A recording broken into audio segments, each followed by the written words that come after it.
So this brings us back to the central point of this video and the central point of this video series, and that is this is why they have to wipe out the mother, the human mother, the sacred feminine, the connection to the feminine principle. Because, as most of us all know, that both men and women, as individuals and as group, have a particular kind of stupidity to them. Both men and women collectively and by themselves can do really stupid things. And men's stupidity is doing things like trying to build robots to make yourself immortal, building nuclear bombs that can destroy all life on the planet that you inhabit. That's a certain kind of stupidity that is specific to the male of our species. And we have this sort of sophisticated or unsophisticated checks and balance checks and balances system, a natural checks and balances system, where the women in our species would say, "Hey, you guys, I don't think you should do that. Yeah, you guys got to put your toys away. That's enough of this. You've got taken it a little bit too far." And then you have clear-headed men who listen to these women and say, "Yeah, this is a little crazy," and they sort of wake up to the madness that's going on around them, and they fight off the crazy element, the demonic element that's entered into the male population to make them build these these hell-creating demonic technologies that are going to wipe out the entire biological life on this planet. We have a planet that is a very rare commodity, is a very rare set of conditions, perfect conditions that allow biological life to live here. It's very fragile, like they were saying in their sales pitch. Biological life is very fragile. You need just the right temperature range, a very subtle temperature range. You need to be right the specific distance away from a solar body. You need these other planets to protect you from asteroids and things like that. It's a very hard thing to create.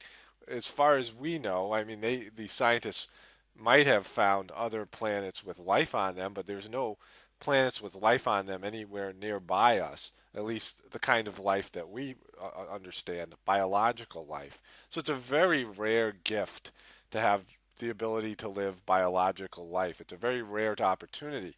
Spiritually, it's a very rare opportunity. I'm going to get to that in a future film. It's a very rare opportunity for your spiritual being, for your soul to come in and incarnate on a physical planet. It's a very rare gift. But as far as these guys are concerned, they're saying that biological life is tragically flawed, that it can be improved upon through technology. Can you hear the madness here? Like, if you think about this, they're not talking about it extincting one species. They're talking about the extinction of all biological life, that it's unnecessary, that we can improve upon it, and we should get rid of this gift. We should get rid of this rare commodity. And this is where you can understand how much brainwashing, how far gone we all are, how far, just how much destroyed the motherly principle is, the feminine principle is, because nobody's talking about this. Nobody's saying, "Oh my God, this is a nightmare, this is a disaster." No one's saying that life on Earth is flawed for a specific reason. We have troubles to overcome. We have turmoils in our life that help us build character. It helps us get closer to God. There's real reasons for the difficulties on a biological planet. They're not something that you get rid of. In a lot of ways, they're the reason that we incarnate in this situation. But the fact is that nobody's listening to these madmen and saying, "Oh my God, we got to stop this. This has to be stopped. This is crazy." They're talking about wiping out all the life on this planet.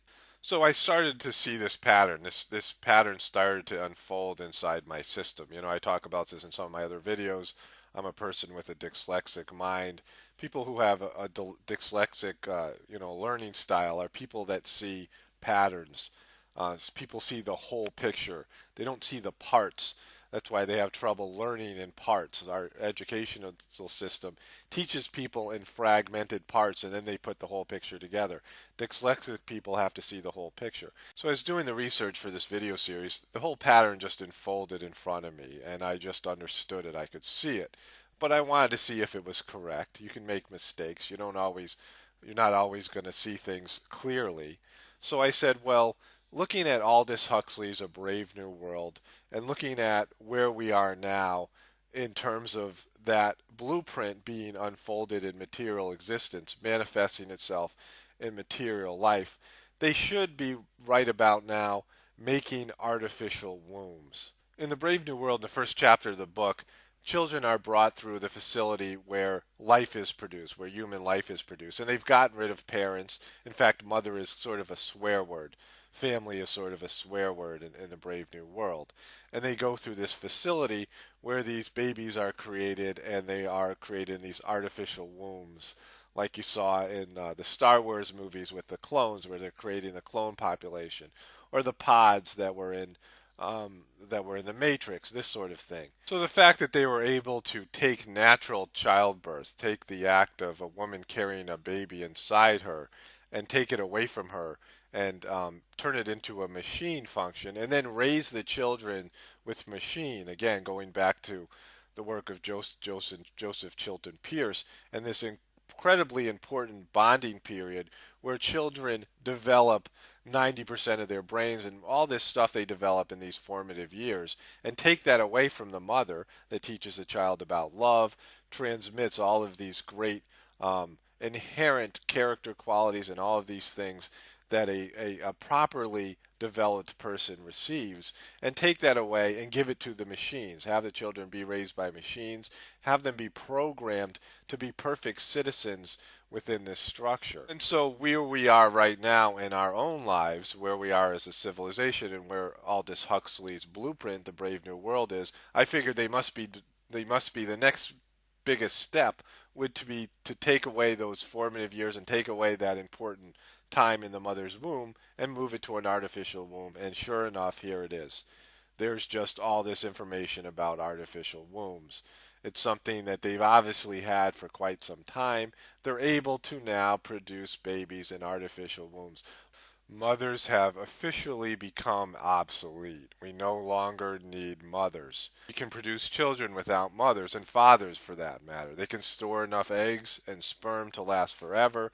They can basically milk people. They also can clone people because now they have a womb, and so they can clone tissues and they can produce these babies without any people being part of the process. So I just want to read you this one quote from Aldous Huxley. This is an interview he gave at Stanford University. And this just pretty much is another piece where they're giving away the whole game. It seems to me that the nature of the ultimate revolution with which we are now faced is precisely this, that we are in the process of developing a whole series of techniques which will enable the controlling oligarchy who have always existed and presumably will always exist. Again, he's talking from that place, from being a part of this oligarchy himself. Going back to the quote, exist to get people to love their servitude.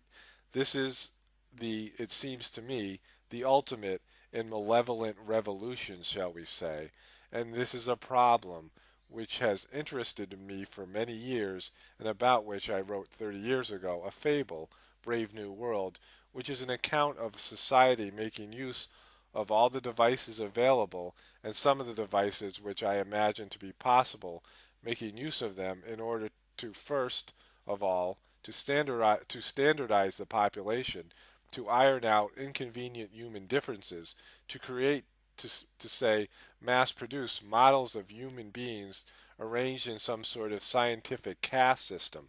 Since then, I have continued to be extremely interested in this problem, and I have noticed with increasing dismay a number of the predictions which were purely fantastic when I made them 30 years ago have come true or seem in process of coming true. So this is where we are with all this. They've now made women and mothers obsolete. They're saying that the human being is soon to be obsolete, altogether to be obsolete. Well, all of us are going to be obsolete. All biological life is going to be obsolete. And this is what they're proposing. This is their vision of our collective future. And because our children are spending 7.5 hours a day on the internet, and people themselves, adults, are completely addicted to the internet, are overwhelmed with the stress of modern day life, and also are completely infused or completely hypnotized by the sensory stimulation of our modern day life. We're basically all laying down and allowing this to happen. And now they're going to breed a group of a generation of human beings that they can own basically by creating these GMO babies, by genetically modifying the future generations, which they'll own patents on these genes and they'll claim that they have ownership of them, and they will make them specific to whatever tasks or whatever purpose that this last generation of human beings will need to have before they're completely obliterated and give way to the rise of these robots, these androids, these cyber minds as they call them. So this is their plan for this for us all. So you can see when this is something they've basically admitted to, then these other things that I'm talking about in this video, these other symptoms, these other parts of this equation, these other pieces of the puzzle are not so far-fetched. All right, as we move forward here, I also have to mention that the military and the military-industrial complex, particularly DARPA, is heavily invested in all of these technologies. They're invested in robots and androids and these robots that are controlled by a human mind, replacing soldiers with these robots, these various robots, drone-like robots that can be used from a remote center. They're also developing various interfaces, mind-robot interfaces, which is part of this avatar style Android. They're heavily invested in that. They're also invested in various types of mind chips, technological chips that can be inserted into a human brain, as well as they're invested in artificial limbs, various types of replacing human body parts with artificial technology. So they're invested heavily in all this. There's also these sex robots that they're building. So two of these very heavily financed industries are developing technology that is going to go hand in hand with these transhumanist movement. All this technology will rise up together. And of course, I should mention that not everybody is on board with this. This isn't everybody's plan. This isn't everybody within the elite system's plan. But as these things move forward, and people with money and power realize that they can live forever, or at least have this illusion that they'll live forever, they're going to go for it. This plan will win over any dissenting voices because people will want what the final product is. People are going to want immortality. They're going to want the illusion of immortality. All right, so the next piece is that, like I said earlier on in the video, they're always working on different levels. They're making technological advancements, and they're also working on mind control. They're also working on subliminal messaging. They're also trying to win over and convince people that what they're doing is good, it's appropriate for them. They'll use fear. They're going to use any sort of technique to win people over. And the reason why they have to do this is that people have an incredible ability to create, to manifest ideas into material life. And the oligarchy, these ruling class, this controlling class, always worries about the masses rising up and putting them down, slaughtering the leadership, killing them, destroying their work. So they're always very aware how violent and crazy the mob can get. And so this is, in big part, their driving motivation for doing everything that they do, is to retain their own power and position. So they know that people have the ability to manifest things, and they know when they're trying to do something that's going to create a major shift, a major change for the whole human race, they need to win the majority of people over to what they're doing. That's why they execute these false flag attacks, and that's why they work on several levels. They also need people to start experiencing the future now. It's a very odd situation. It's like practicing for the future. It's like training for the future. Like when we try to master something, a skill. If you want to learn to play, say, basketball, you need to do drills. You need to practice dribbling. You need to practice shooting. If you want to be a violinist, there's certain techniques you have to do. Playing the piano, there's certain things that you have to do. Not just playing the piano, but practicing other little mundane finger movements so that you gain dexterity, reading music, these sorts of things. So they need everyone to start getting on board and doing this. So this is one of the reasons that everybody is playing video games. Not only is it helping them to create the technology to build these super virtual reality worlds, these virtual reality universes that they're going to inhabit in these mega cyber minds, in these giant computers, and these sophisticated computers that they're going to build in the future when they upload their personalities to it. But also, they want people to start getting used to living that way. And again, what's going to happen in these worlds is you're not going to have a sex or a gender when your mind is uploaded to a computer. Robots aren't going to have a sex and a gender. So they're starting to train people, getting people familiar with this idea, this androgynous life. That's why all of this information I'm presenting in this video ties into that. They're starting for people to get used to the idea of eliminating two sexes. So that's why they're feminizing the male principle, and they're more or less getting rid of the female principle. Because when they upload these minds to these mega computers, they're not going to upload the heart. And as I went through before, there's scientific data out there now, as well as years and years of cultural history and religious history that talked about having the soul in the heart, and the heart having a separate intelligence, a spiritual intelligence. The heart intelligence is not going to be uploaded to these mega computers, these virtual minds. And so it's not, that part of the human experience is going to end, and the soul is going to end with that. So all the human souls that inhabit this earth, all the soul energy, is going to disappear from this planet, and that's going to have a tragic effect that most of us do not even realize.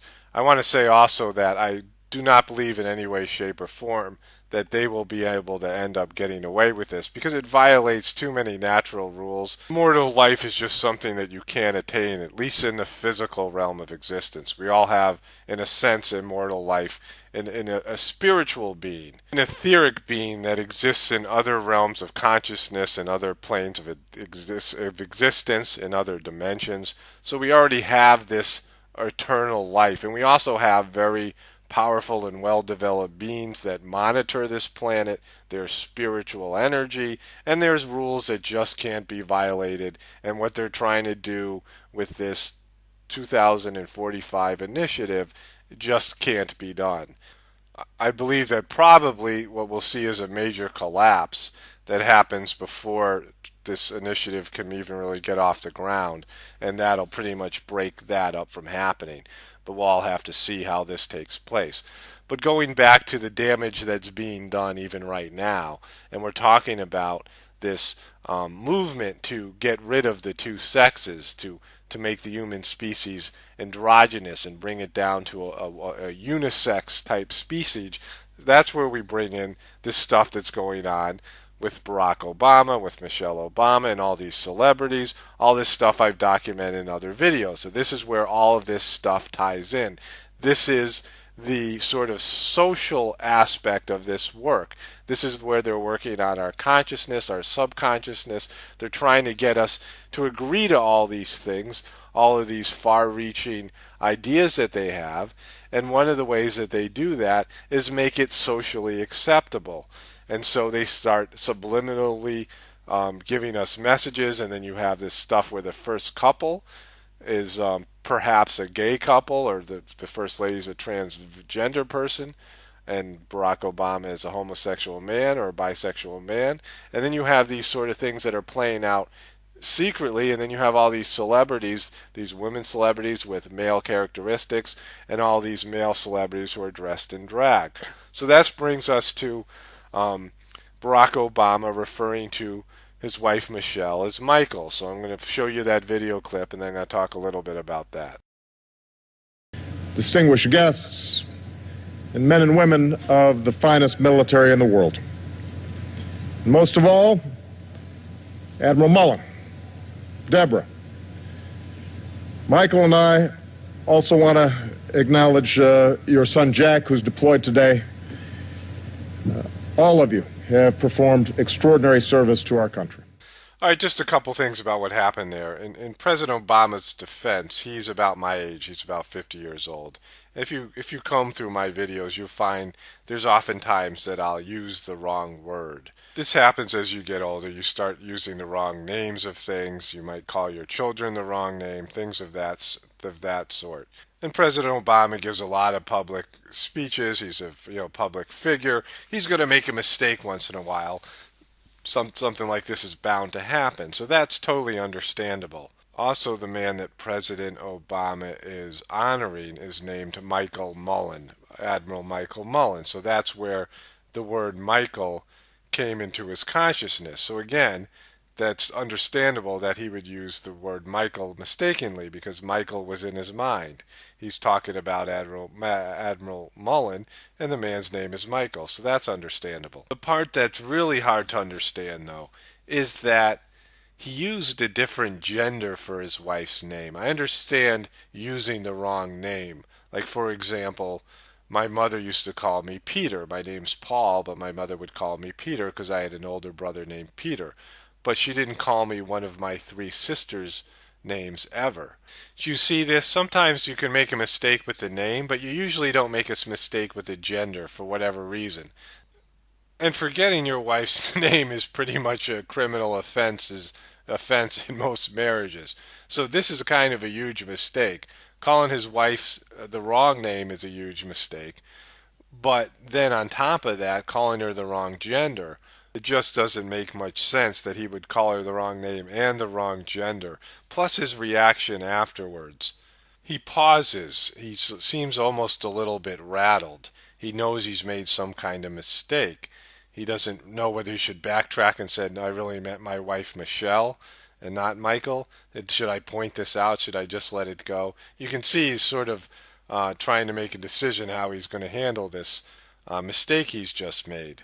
Here, I'm going to play the clip again. You can see for yourselves. Guests, and men and women of the finest military in the world. And most of all, Admiral Mullen, Deborah. Michael and I also want to acknowledge your son Jack, who's deployed today. All of you have performed extraordinary service to our country. Okay, that's President Obama calling his wife Michelle Michael, and I have a little bit more information where he seems to be in lots of ways providing fuel for the fire of these gay rumors that have surrounded him throughout his presidency, and I guess before that when he was a senator. He does things, he acts in such a way that actually generates a lot of these narratives. And I want to get to that in just a moment. I want to be very clear here, because there's a variety of comments in some of the other videos that are accusing me of either being a racist or being homophobic or being transphobic. And I want to make things perfectly clear. If you watch any of my videos, you will see that I don't have any videos that are about negatively talking about black people or gay people or transgender people. And I'm not doing that in this video either.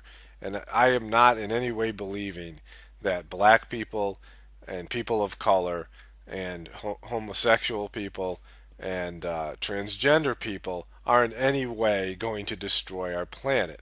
They are not working as a group or as individual groups to wipe out biological life on this planet. And I just presented information about at least one group that we can see that appears to be doing this, and that's the transhumanist movement. And we talk about this with the eugenicists.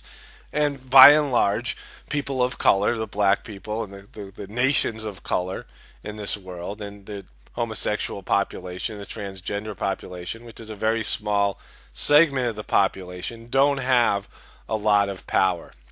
They don't have the kind of power that would be necessary to affect the world in some sort of devastating way.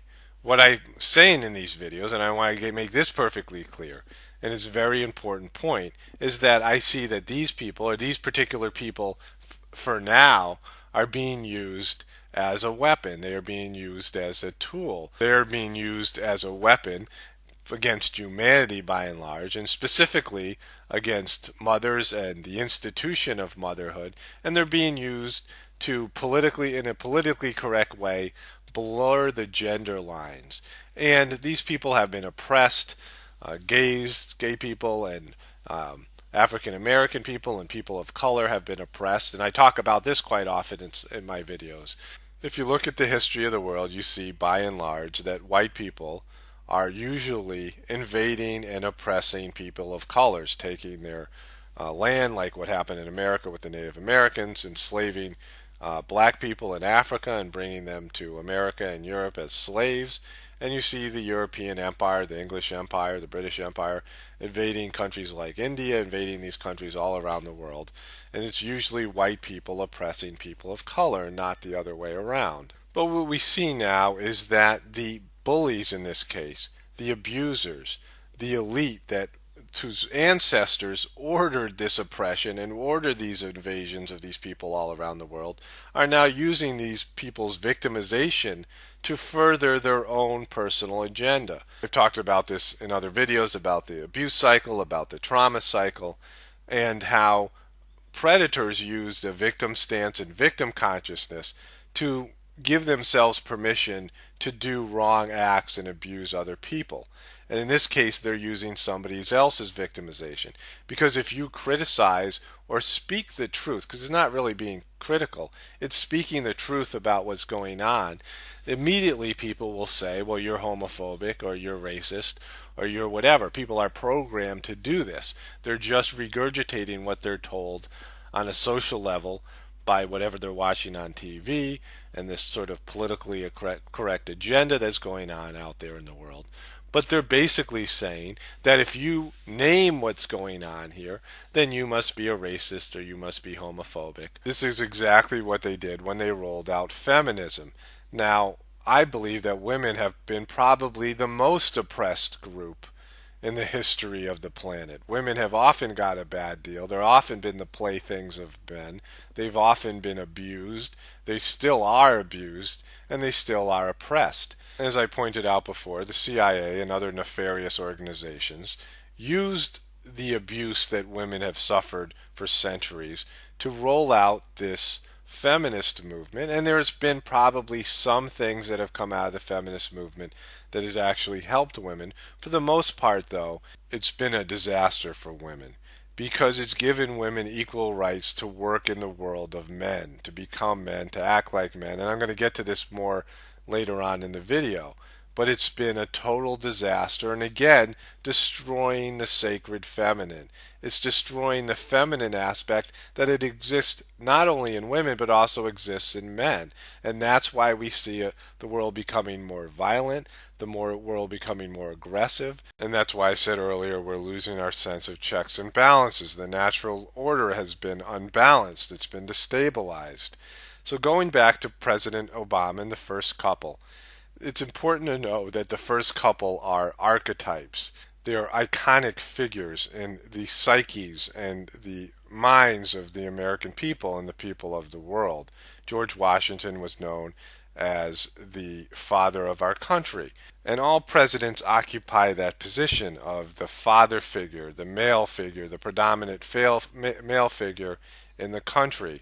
And the First Lady occupies that position of the First Lady, the First Mother, the female principle of the American people, and also a very powerful psychological figure within the world. So you can see the effects it would have psychologically on all the people in the world, particularly the people in America, if the president came out as being secretly gay, or it was revealed that the president was gay, or that his wife was a transsexual person. And you could see how this information when it comes out, because I'm pretty sure it is going to come out. I think they're intending for it to come out at some point or another. It's important to make a distinction about this. This isn't a gay couple that ran as a gay couple and they were accepted as a gay couple and they became president and first man as a gay couple, because that would be something that people would do by choice. But doing something by deception, as well as all these other things I'm going to point out that are being done to blur the gender lines, to get rid of the motherly principle, and I talked about this quite extensively in the other videos as well. You can see all the evidence for this overwhelming, sweeping propaganda, and the president and the first lady are leading the way. There have been a lot of rumors about the president's sexual orientation. There's a lot of evidence, and there was the Joan Rivers event that happened this summer. And then this past Christmas, President Obama is posing with a tiara in his head with a bunch of Girl Scouts. Now this is after Joan Rivers. This is after all this stuff. Something also happened with his body man, Reggie Love, which I'll get to in just a few minutes. And President Obama apparently has this rule. He says no president should put anything on his head. So he talks about this as being a rule, and yet here he is wearing a tiara after all of these rumors. You know, he has a media team. He's a brand. So again, I question, why would they do something like this when all these rumors are swirling about? I just discovered this about a half an hour ago, and that there is this narrative that Michelle Obama is actually Michael LaVaughn Robinson. There's a Facebook page, and there is a lot of these articles in these sort of right-wing fringe type organizations. But the important thing about this is that the Obama administration and Obama's handlers know about this, and they seem to be feeding these narratives just like they did about Obama's birth certificate. And there are lots of other instances. There's behaviors that Obama has exhibited. There's ways that he's handled things. There's ways that his press team and his media team has handled things to actually encourage these narratives. You can see it more and more. It doesn't take a lot of research to find these instances. They're all over the place. So there is this narrative, and Obama keeps on feeding it. There's also the fact that he had this body man, his sort of person that took care of him, named Reggie Love. His name, Reggie Love, even sounds like some sort of gay porn star.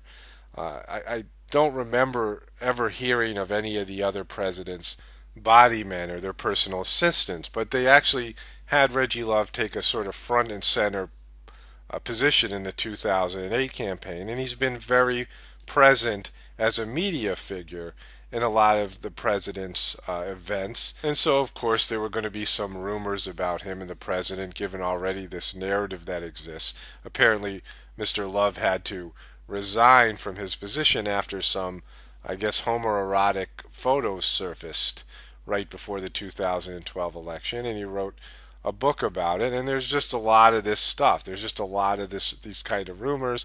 There's a lot of these kind of innuendos, and the president's team has fed this. That's enough about the president's piece in this propaganda movement. Now I'm going to move on to the celebrities and how they're being used. All right, to close this video out and talk about how Hollywood, how celebrities are being used as a propaganda tool, I want to start off by saying I've known for quite some time about the transhumanist movement.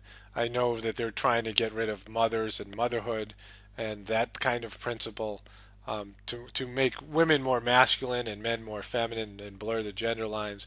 I've known about them trying to addict young people to being in a cyber world by getting them to spend hours and hours online. And then I came across this video, The Irrefutable Proof that Michelle Obama is a man, and I thought it was a joke at first. I talk about in other videos. I didn't think it was something that they could possibly pull off. But I did a little bit of research, and I made some discoveries of my own. I made some discoveries that all these A-list actors had to set this rite of passage of having to wear a dress. And I just made another discovery that the filmmakers that made this original movie actually made a mistake. They overlooked something that's actually a much bigger story than just Michelle Obama. Even in their movie, they used Angelina Jolie as having a normal style hand, and they show a picture that indicates her index finger is bigger than her ring finger. And I took that for granted. I just believe that they did proper research.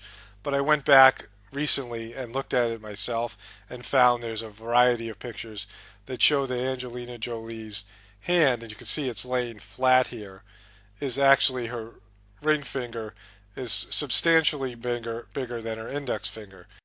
What I believe happened is the filmmakers, when they were making the movie, in their desire to basically prove that Michelle Obama was a man, they overlooked this really important fact that most of the women in Hollywood also have a ring finger that's much bigger than their index finger.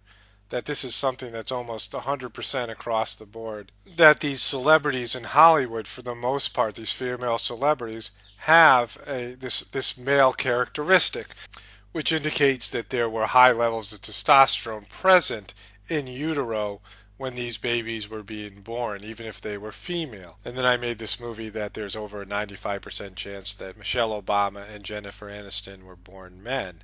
And I've gotten some comments where women say that their ring finger is slightly bigger than their index finger. In some cases, that their ring finger is quite significantly bigger than their index finger. And that basically disproves that this science is not accurate and these observations aren't accurate. And I want to explain this more simply, and I have a better understanding now, and I actually explain this again in the follow-up video entitled A-list actors are being forced to wear dresses.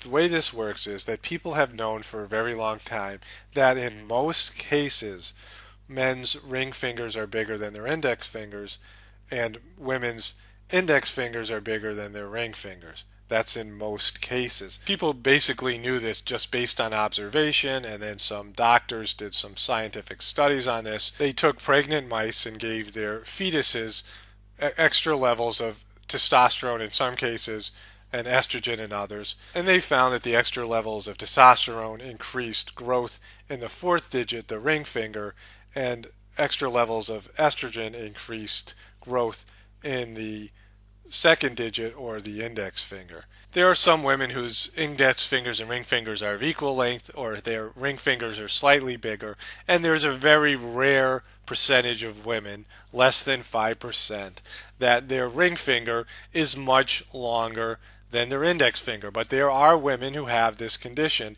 and if you are one of these women, you're obviously in this small percentage of women whose ring finger is larger than their index finger. This is most likely due, I think probably assuredly due, to the fact that there was some levels of testosterone either through your mother's diet or through stress, maybe being in an abusive situation or abusive environment, or your mother was under stress, and it kicked in higher levels of testosterone while you were in utero. But this is a very rare occurrence where a woman's ring finger is bigger than their index finger. What the filmmakers of Irrefutable Proof overlooked, which is really a much larger discovery than that Michelle Obama is actually a man, and that is that almost all of these celebrities, all of these female celebrities in Hollywood, maybe 80 or 90% of them, belong to this small 5% group of women whose index fingers are smaller than their ring fingers. And I want to just break this down and say why this is such a huge discovery. Going back to the money, going back to how things get funded. It costs millions and millions of dollars to fund a Hollywood film, or to fund a TV show, or to back a female singer. And they are very selective. The money that runs these programs, that runs Hollywood, is very selective of the celebrities, of the individuals who get chosen to be these big time celebrities. So they are handpicking women with this condition. So this can mean a lot of things. But to add to that, these women often have secondary characteristics that are very masculine, where they could either be men or just very masculine women. And they also have a certain type of personality that you would associate with male traits. So I know a lot of people watch these videos and say, well, they really want to see Michelle Obama get hers and they want to see her taken down. And then other people watch these videos and they say, well, this must be racist. The only reason these videos are being made is because Michelle Obama is black. But if you look at Sarah Palin and you look at Michelle Obama, and a lot of people say, wow, they're so different. They're completely different people. They have a different brand. they've been marketed differently, but they're really the same dude. They're that guy. Even if they're women, they're that guy. Sarah Palin also has the very large ring finger that's much bigger than her index finger. She also shows many second degree masculine characteristics. So even if she's a woman, she also has a lot of testosterone that was present while she was in utero. She also shows a certain nastiness. The Republican women try to emulate, or these idea of right-wing women who embrace the old characteristics, the nurturing characteristics of the old motherhood, the feminine characteristics, and Sarah Palin really doesn't demonstrate those. She's very vengeful, she's very sort of bitter and petty, and she's also sort of a pro-war woman. You know, let's go shoot them up, let's go bomb them. A very aggressive, very hostile types person. Again, showing all these feminist type qualities, all these masculine type qualities she's emulating. I'm going to go back to a picture of Lady Gaga that I showed. If you can see, there's actually a bend in her ring finger, and I gave this as an example because I believed that her index finger was actually bigger than her ring finger. Somebody commented in one of the videos and told me, actually, you made a mistake. Go back and look at a few more of her pictures, and sure enough, Lady Gaga has a ring finger that's substantially bigger than her index finger in many other pictures. She's obviously of this same mold. The same people that select Michelle Obama, that has selected Barack Obama, that selected Beyonce, that selected Sarah Palin, they have the same money behind them. All of these people have the same backing behind them.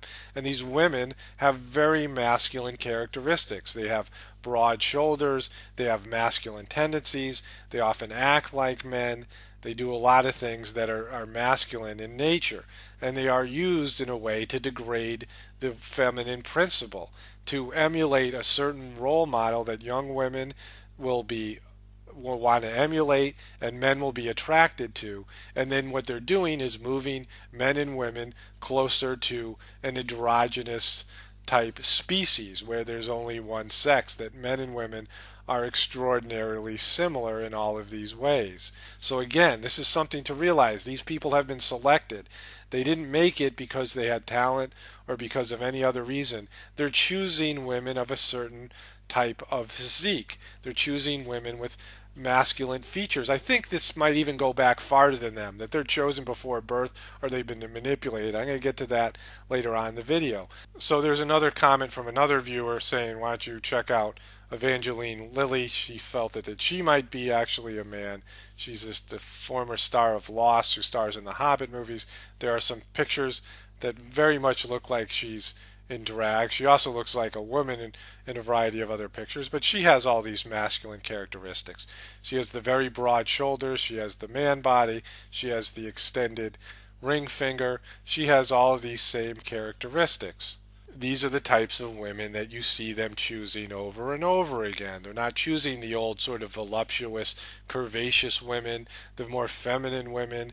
They're choosing women who have more masculine boy bodies, bodies that most women can't attain. When a woman puts on weight in Hollywood, they stop casting her in lead roles. And also these women are very much being, you can see this with Evangeline Lilly, they're very aggressive. They have a lot of warlike characteristics, a lot of warlike tendencies. You can see this movement developing on a lot of different levels. You see this sort of militarization of women. You can see this with Beyonce's video, If I Were a Boy. It's right there in the title. She's a police officer in the original video and she's brandishing firearms.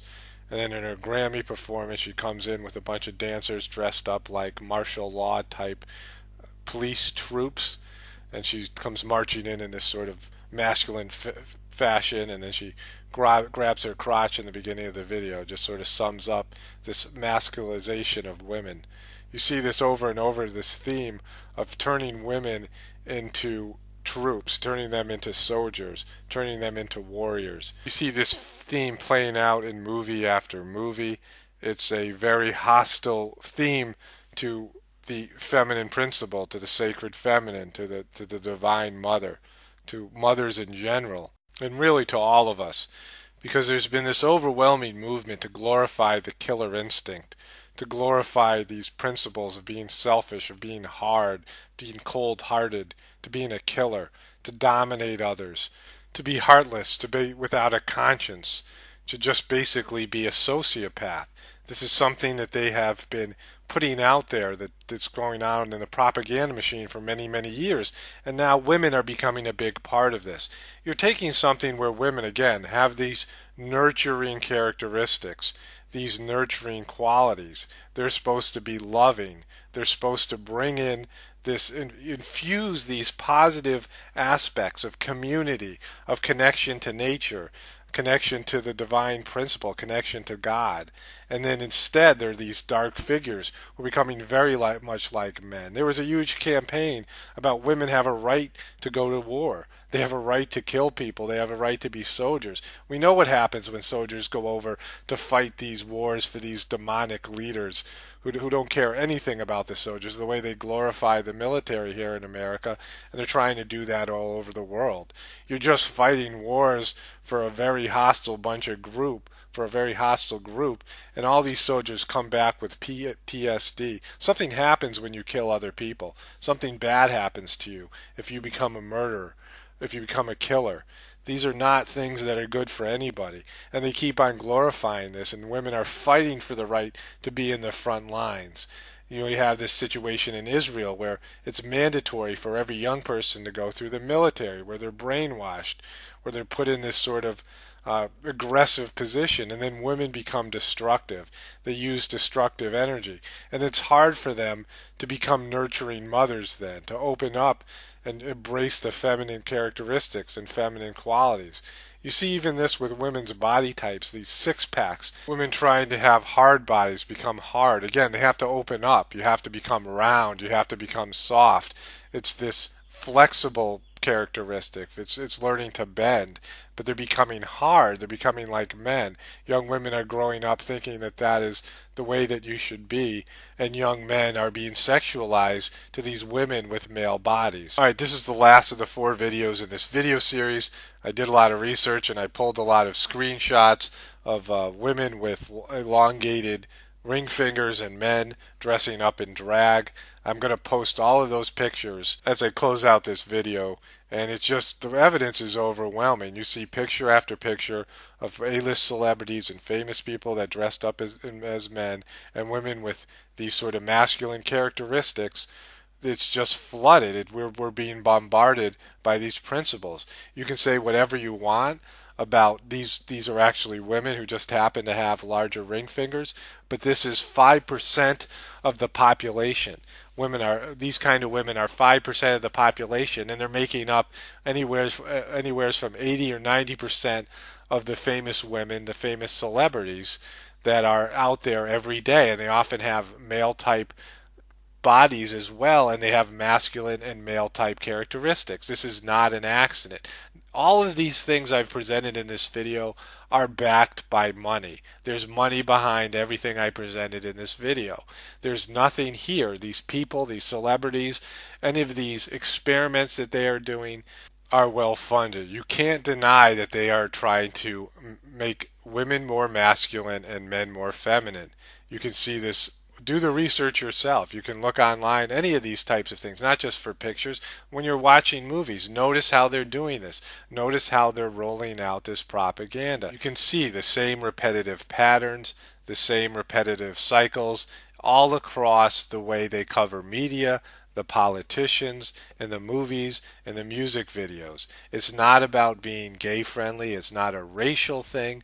They are changing the way that human beings think about gender. They are changing the way that human beings think about themselves, and they think about raising babies. They think about having children. They think about having a family unit. Everything is being destroyed. They're spending 7.5 hours on the internet, children are, and it only takes one generation to change everything. Things become normal for a generation. It's become normal for all of our children, for all the children growing up in this era, to be on the internet for large periods of time and spend most of their time in an alternative universe, in a cyber world.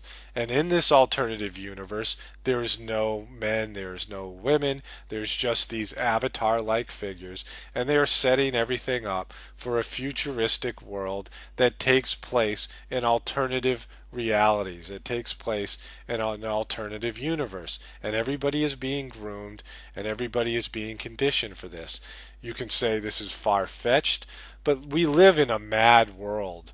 When they built atomic bombs, when they built nuclear bombs that were capable of destroying the whole world, that were capable of wiping out all the life on our planet, that became a mad world. You have mad people at the top of the system. You have mad people at the bottom of the system. You have these crazy rituals that they do. You have all these bizarre behaviors and bizarre belief systems that these people have, and most of all, they have a complete disconnection to the God within them. They have a disconnection to the world around them, to the planet Earth that they are dependent on. And when you move the feminine principle, when the feminine principle becomes destructive, and you have this destructive energy, when women become men, when women act more and more like men, and they begin to see the world as men see the world, they become more and more aggressive, they become more and more hostile, they lose the ability to love, they lose the ability to sacrifice for future generations, they lose the ability to give from themselves, the way a mother provides and nourishes a life. The life is literally, the baby, the mother's children, is literally sucking life force off of the women. She's giving the child her blood, she's giving her child her life energy, her creative force, her love force. She's pouring her life into her children, in many cases pouring her life into her husband. It's a great sacrificial type image. It's a great sacrificial type life. It's a representation of God, a godly principle in a way. The idea of a candle that burns itself to provide light and heat for other people. Something that sacrifices itself so other people can live. We see this over and over with nature. We see this over and over with the planet Earth, with Mother Earth. And then you have this situation where the feminine principle is going in the opposite direction. It's become more and more aggressive, it's becoming more and more hostile, and you see men are getting worse. The consciousness of women isn't there anymore to pull men back from this destructive edge, and they're going full blast into a destructive element. They're becoming more and more destructive themselves. They're becoming more and more hostile themselves because there's no loving principle. There's no one to teach them how to love. There's no one there to teach them how to be compassionate and have all of these soft qualities. Our species loses the ability to be nurturing, loses the ability to love. I can say this over and over again. We see this. We are hemorrhaging these higher level qualities, these higher level feelings. We're hemorrhaging a connection to our hearts and to the God within us. We are hemorrhaging all of these things. With each succeeding generation, we are losing more and more. And then you get into a situation where the destructive force, where our collective destructive consciousness penetrates into the earthly principle, into the idea of Gaia, into the idea of the earth itself, and the earth itself just turns destructive, and then we all see what a nightmare that can be. We are all going to be witness to this, and our children and grandchildren are certainly going to be witness to this. When the earth turns destructive, it's no longer nurturing, it's no longer giving, but it becomes a hostile, barren place whose sole purpose seems to be to destroy every living thing that resides on it.